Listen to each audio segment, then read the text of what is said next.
Welcome to sweet Mirchi. இன்னைக்கு நம்ம எதை பத்தி பேச போறோம்னு பாத்தீங்கன்னா, நேத்து ஒரே நாள்ல வந்து 3 நியூஸஸ், அப்புறம் 3 இடத்துல இருந்து, அதுலயும் ஒரு நியூஸ் வந்து வெளிநாட்டுல இருந்து, ஒரு நியூஸ் வந்து நார்த் இந்தியால இருந்து, ஒரு நியூஸ் வந்து தமிழ்நாட்டுல இருந்து. ஆனா 3மே வந்து வெவ்வேறு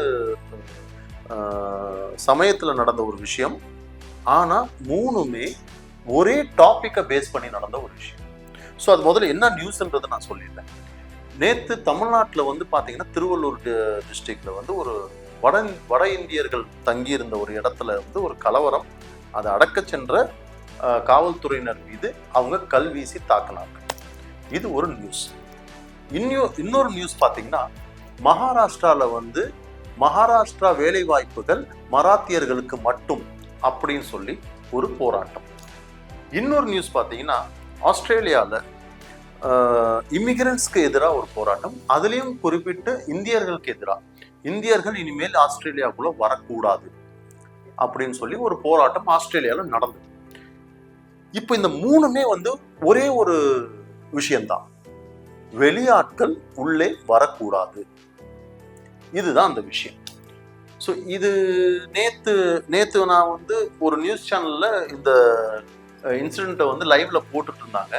அப்போ சைட்ல இருந்து வந்து பொதுமக்களுடைய கமெண்ட்ஸ், ஒவ்வொரு கமெண்ட்டும் வந்து படிக்க முடியாத அளவுக்கு கமெண்ட்ஸ். என்னன்னு பார்த்தீங்கன்னா, வடக்கன்ஸ் அப்படின்ற அந்த வார்த்தையெல்லாம் யூஸ் பண்றாங்க. நம்ம வந்து அது மரியாதை நிமித்தமா இல்லாதனால, நம்ம வட இந்தியர்கள் இங்கே வந்தாங்கன்னா நாம தெருவுக்கு போகணும் இப்படின்னு சொல்லி ஒருத்தர் கமெண்ட் போடுறாரு. இன்னொருத்தர் பார்த்தீங்கன்னா வந்து, இவங்க வளர ஆரம்பிச்சிட்டாங்க, நம்ம வந்து தேய ஆரம்பிச்சிட்டோம். இது மாதிரி இதே பஞ்சாயத்து தான் மகாராஷ்டிராவில். மகாராஷ்டிராவில் இருக்கிற கவர்மெண்ட் ஜாப்ஸ், பிரைவேட் ஜாப்ஸ் எல்லாமே வந்து மற்ற மாநிலத்தவர்கள் அதை எடுத்துக்கிறாங்க. மராத்தியர்கள் இதனால வந்து வளர மாட்டேங்கிறாங்க அப்படின்ற ஒரு நோக்கத்தோட அங்க ஒரு போராட்டம். இதே கான்செப்ட்ல தான் ஆஸ்திரேலியாவில் ஒரு போராட்டம். ஸோ இது முதல்ல சரியா தப்பா? இப்போ ஆஸ்திரேலியாவில் இருக்கிற இந்தியர்களை அவங்க அடிச்சு துரத்துறாங்கன்னு வச்சுக்குவோம். இல்ல வரக்கூடாது, அவங்க வந்தா, இந்தியர்கள் அங்க வந்தா வந்து எங்களுடைய வேலை வாய்ப்பெல்லாம் போகுது அப்படின்னு சொல்லி ஆஸ்திரேலியாக்காரர்கள் போராடுறது இங்க இருந்து நம்ம தப்புன்னு சொல்றோம். ஏன் இந்தியர்கள் மேல அவங்களுக்கு அவ்வளவு கோவம்? இந்தியர்கள் அங்க வந்தா என்ன, உங்களுக்கு திறமை இருந்தா நீங்க வளர வேண்டியது தானே, ஏன் இந்தியர்களை வந்து நீங்க வந்து வேணான்னு சொல்றீங்க அப்படின்ற மாதிரி இங்க இருந்து கமெண்ட்ஸ். இதே கமெண்ட்ஸ் தான் மகாராஷ்டிரால நடக்கிற அந்த போராட்டத்துக்கு. ஆனா அதே விஷயம் இங்க தமிழ்நாட்டுல நடந்தா நம்ம வேற மாதிரி ரியாக்ட் பண்றோம். அதாவது அந்த வடிவேலுடைய ஃபேமஸ் டயலாக் தான், உனக்கு வந்தா ரத்தம், எனக்கு வந்தா சட்னியா. அதுதான் விஷயமே. ஸோ இந்த ஒரு மனப்பான்மை சரியா தப்பா, இதுதான் வந்து ஒரு முக்கியமான ஒரு விஷயம். என்னை பொறுத்த வரைக்கும் சரி, ஓகே, வாங்க, வரலாம், யார் வேணாலும் வரலாம், எந்த இடத்துல வேணாலும் வரலாம், அவங்களுடைய சுதந்திரம் அது அப்படின்ற மாதிரி அதை நம்ம எடுத்துக்கலாம்.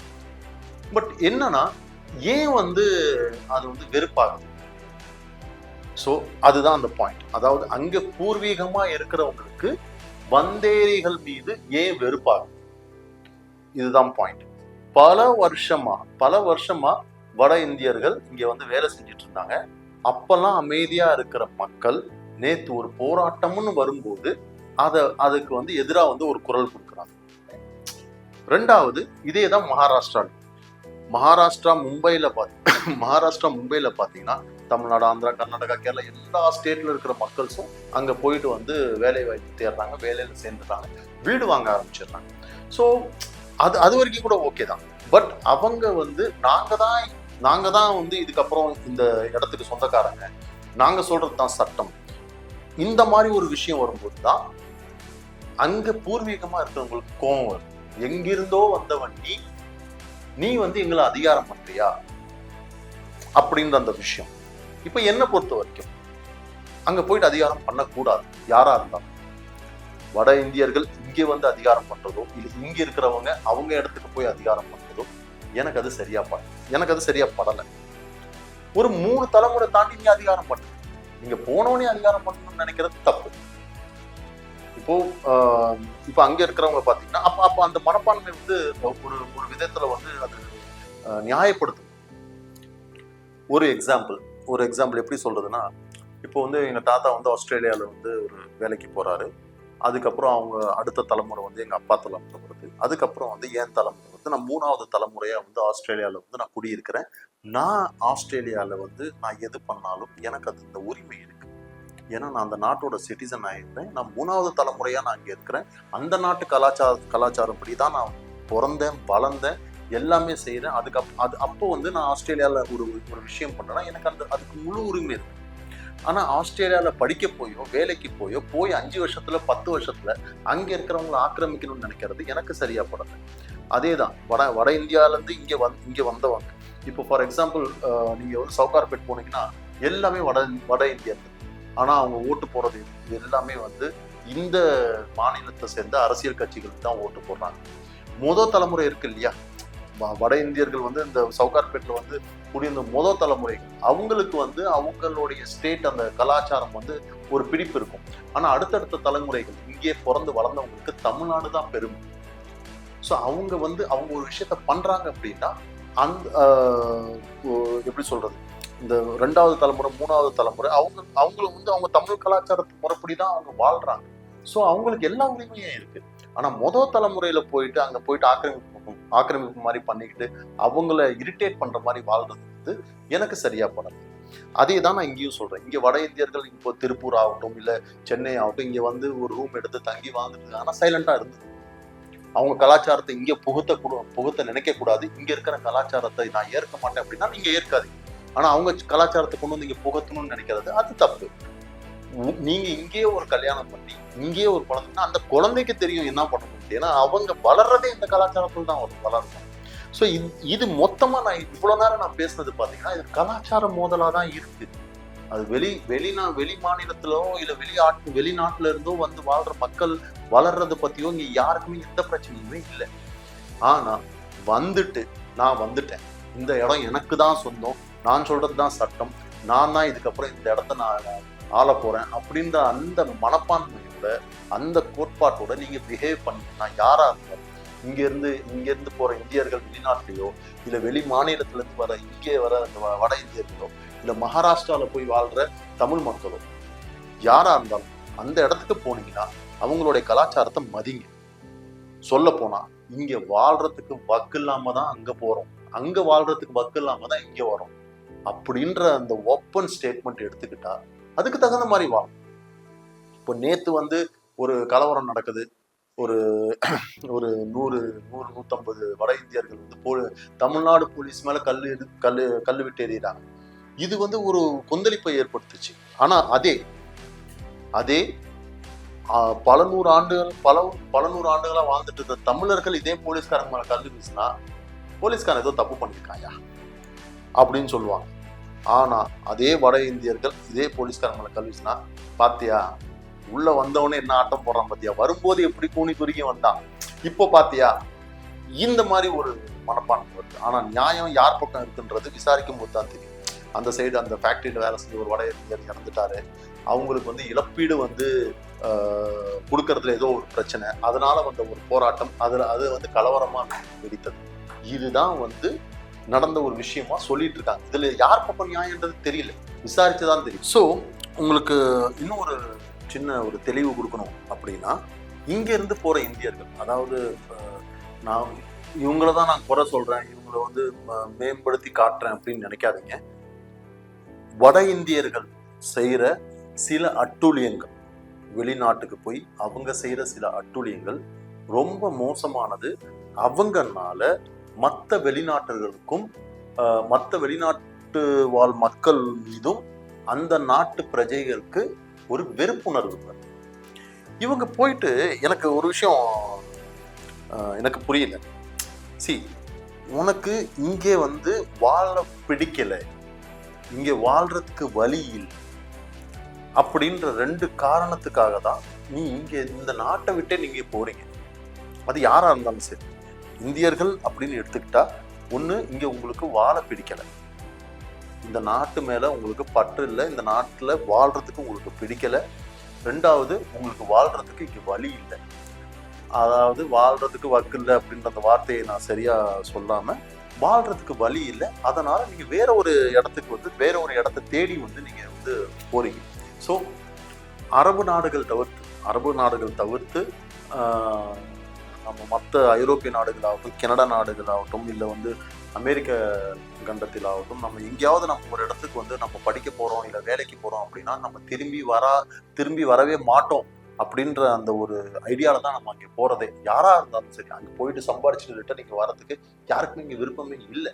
ஸோ அங்கே போயிட்டு வேலைக்கு போயிட்டு படிக்க போயிட்டு இல்லை அதுக்கப்புறம் வேலை செஞ்சுக்கிட்டு இல்லை இங்கேருந்து டைரெக்டாகவே வேலைக்கு போயிட்டு அந்த நாட்டு பிரஜை ஆகிறதுக்கு தான் முயற்சியில தான் இங்கேருந்து போறாங்க. அப்போ இந்த நாடு வேணாம்னு முடிவாயிடுச்சு. இந்த நாட்டுல என்ன நடந்தா உங்களுக்கு என்ன, அதை பத்தி உங்களுக்கு என்ன கவலை? இது வேணாம்னு சொல்லிட்டீங்க. அப்போ you have to think about the place where you are living. நீங்க எந்த நாட்டுல நீங்க வாழ்றீங்களோ அதை பத்தி தான் நீங்க யோசிக்கணும். அந்த நாட்டோட வளர்ச்சியை பத்தி தான் யோசிக்கணும். அந்த நாட்டோட நன்மையை பத்தி தான் யோசிக்கணும். நீங்க அங்க போய் உட்காந்துக்கிட்டு ஜெய் ஹிந்த் பாரத் மாதா கி ஜெய் என்னத்துக்கு சொல்லிக்கிட்டு, அது ஜெய் ஹிந்த் பாரத் மாதா கி ஜெய் நீ இங்கே இருந்து சொல்லிட்டு போங்க. எதுக்கு நீங்க அங்க போயிட்டு இந்த வேலையெல்லாம் பண்ணிட்டு இருக்கீங்க? சோ இந்த விஷயங்கள் தான் அந்த நாட்டு பிரஜைகளுக்கு வெறுப்பாகும். இத்தனை வருஷம் இந்தியர்கள் கனடாவுக்கு போயிட்டு இருந்தாங்க. அப்பெல்லாம் வந்து இந்தியர்கள் மேல வந்து ஒரு வெறுப்பு இல்லை. ஆஸ்திரேலியாக்காரங்களுக்கு வந்து இந்தியர்கள் மேல அவ்வளவு வெறுப்பு கிடையாது இல்லாம இன்னைக்கு இருக்கு. அப்படின்னா நீங்க அந்த நாட்டுல போயிட்டு அந்த நாட்டு பிரஜையை கூட நீங்க ஆயிருக்கலாம், இல்லை அந்த நாட்டுல படிக்க போயிருக்கீங்க, அந்த நாட்டுல வேலைக்கு போயிருக்கீங்க அப்படின்னா அந்த நாட்டு கலாச்சாரத்தை நீங்க மதிக்கணும். அந்த நாட்டு அரசின் சட்டத்திட்டத்தை நீங்க வந்து மதிச்சு நடக்கணும். அதை விட்டுட்டு அங்க போயிட்டு பாரத் மாதா கி ஜெய், ஜெய் ஸ்ரீராம், ஜெய் ஹிந்த் இதெல்லாம் எதுக்கு சொல்லிக்கிட்டு? ஸோ சில வட இந்தியர்கள் செய்யற இந்த மாதிரி விஷயங்கள்னால மொத்த இந்தியர்கள் மீதும் வந்து ஒரு வெறுப்புணர்வு, அது வந்து மற்றவங்களையும் பாதிக்குது. ஆனா அதை பத்தி அவங்களுக்கு கவலையே கிடையாது. அங்க போயிட்டு வந்து இப்போ ரீசெண்டா வந்து நிறைய வீடியோஸ் ரிலீஸ் ஆகுது. பார்க்ல வந்து ஒரு வெளிநாட்டு குழந்தை வந்து விளையாடிட்டு இருக்கு, அதை போய் போட்டோ பிடிக்கிறது, வீடியோ பிடிக்கிறது. அவங்களுக்கு அது பிடிக்காது, அது பண்ணாதீங்க. அது அந்த நாட்டோட சட்ட திட்டம். இன்னொருத்தருடைய குழந்தைய நீங்க போய் கிட்ட போறதுக்கு முன்னாடி கூட அவங்க பேரண்ட்ஸ்ட பெர்மிஷன் வாங்கணும்னு அந்த நாட்டோட ரூல் இருந்தா அதை மதிங்க. அதை விட்டு நம்ம ஊர் பார்க்ல நம்ம செய்யற அதே வேலையை போய் அங்க ஏன் செய்யறீங்க? அதை பண்ணாதீங்க. அதனால பேர் கெட்டு போறது என்னமோ உங்களுக்கு மட்டும் இல்ல, உங்களை மாதிரி நிறைய இந்தியர்கள் அந்த நாட்டுக்கு போயிருக்காங்க இல்லையா, அவங்களோட பேரும் கெடுது, அவங்க மேலேயும் வெறுப்பு வருது. ஸோ அது எண்ட் ஆஃப் த டே என்ன ஆகும்? ரிட்டர்ன் பண்ணி எல்லாருமே இங்க வர ஆரம்பிச்சிருவாங்க. இங்க ஆல்ரெடி 145 கோடி ஆயிடுச்சு. இங்க வேலை இல்லாம நிறைய பேர் இருக்காங்க.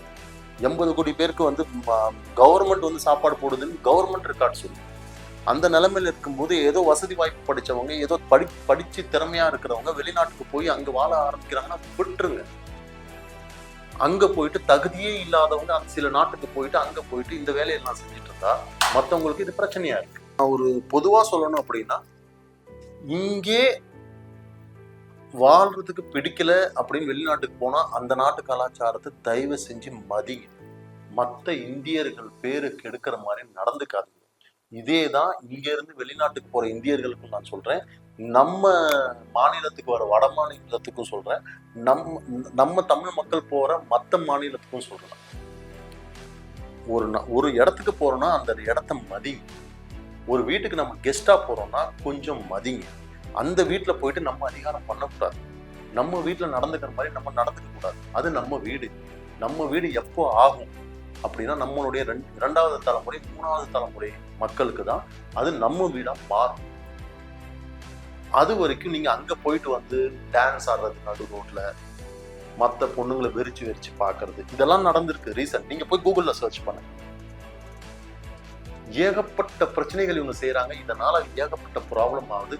இதே தான் வட இந்தியர்களும் இங்க செய்யறாங்க. இதே தான் மகாராஷ்டிராலையும் போய் மற்ற மாநிலத்துக்கும் செய்யறாங்க.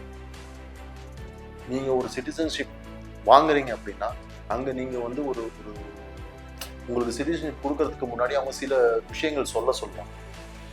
ஃபார் எக்ஸாம்பிள், இப்போ கனடாவே எடுத்துக்கிட்டா, I love Canada, Canada is my country, Canada is the greatest country in the world, இந்த மாதிரி ஸ்லோகன்லாம் சொல்லுவாங்க. அதுக்கப்புறம் தான் உங்களுக்கு சிட்டிசன்ஷிப்பே தருவாங்க. உங்களுக்கு அதெல்லாம் சொல்ல விருப்பம் இல்லை, பாரத் மாதா கி ஜெய் தான் சொல்லணும், ஜெய் ஹிந்த் தான் சொல்லணும்னா போவாதீங்க. போய் மற்றவங்க வாழ்க்கையும் கெடுக்காது.